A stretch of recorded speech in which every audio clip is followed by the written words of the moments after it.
My, you've gone and killed the spiders. How grand, how very grand. Normally I don't condone the killing of innocent creatures, but those are so creepy. You are too kind. From now on, you are considered a valued customer to all the Janiks. Everything is cheaper for the Spider Slayer. That is your name, isn't it? I use it in potions to protect the corporeal form, to ensure health and longevity. It also makes a pretty decent aphrodisiac. That's something you're interested in.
So long.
The summer begins here, O mortals.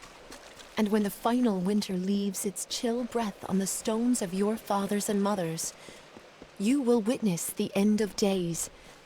And it will happen here, where it began, a peaceful death in the cradle.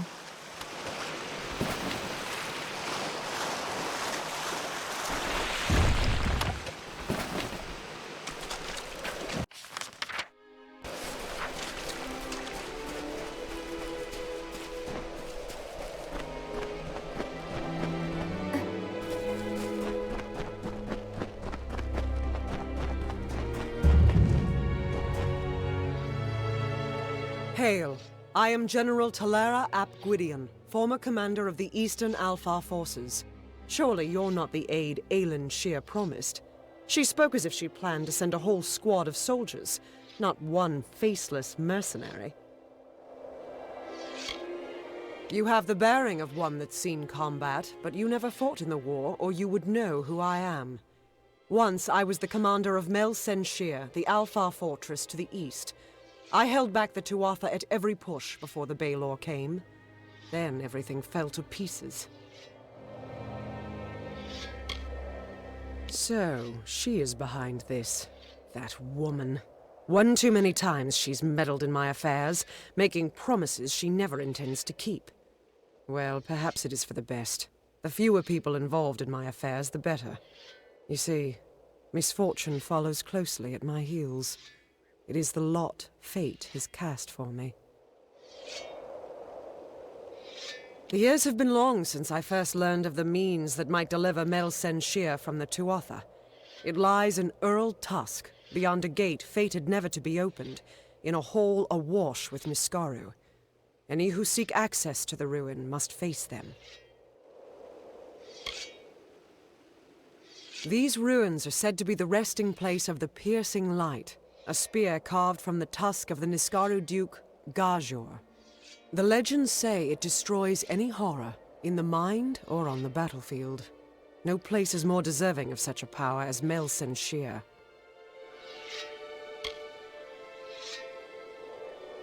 For all my years of research, I've only ever found one clue to this puzzle: when the great voices rise in song.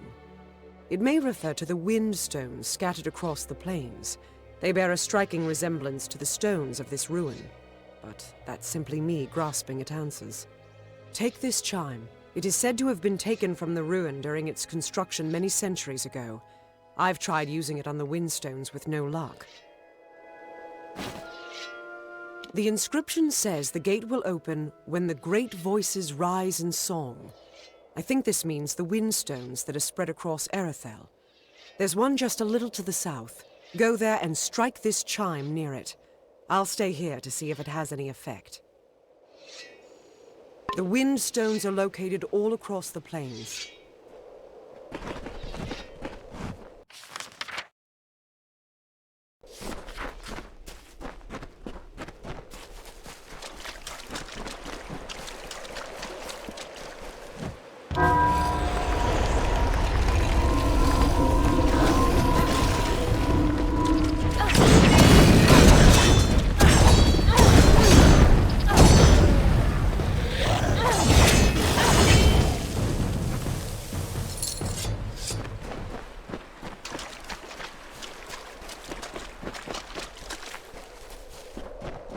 We're watching you. I can't believe it. The gate shifted? For all my efforts, you simply appear and make it respond. No. You've opened one part of the gate, but 4 more remain. You must find the wind stones scattered throughout the plains and activate them. I will remain here. The Niskaru will sense that the seal is weakened. Someone must try to hold them back. Go sound the chime at each windstone in Erethel. That's the only way to open the gates. I'll stay here and fight any Niskaru looking to sneak past us.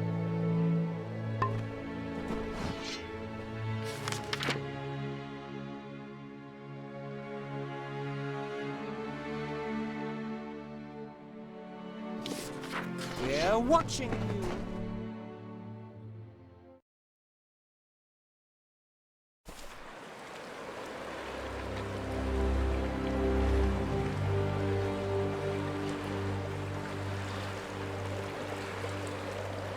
You have absolutely no idea what you've done, do you?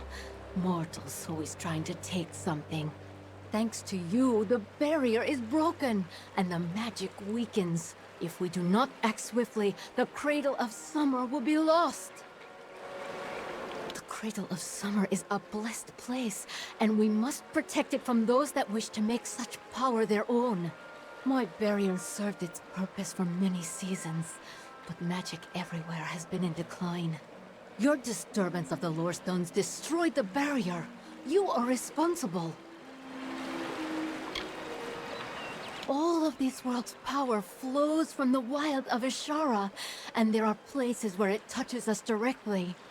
Our power comes from the single source, drifting in the air around us, a light on the surface. We protect the cradle with a magical barrier. But now that you've tainted the lore stones, I must sacrifice my own power to replace what was lost. Then come. I will restore the barrier at the font, but you must protect me. The Wild Fae will be here soon. This is the chance they've been waiting for. Farewell.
I am so weary. But it is done, and the cradle is safe once more. You have done what is right, and I am pleased to give you this talisman as a symbol of my thanks. Perhaps the first one spoke the truth. That the fonts are running dry. That things are finite after all. For that is how I feel at this moment. Drained of all life. An odd sensation, this dying. Maybe there is something to mortality after all.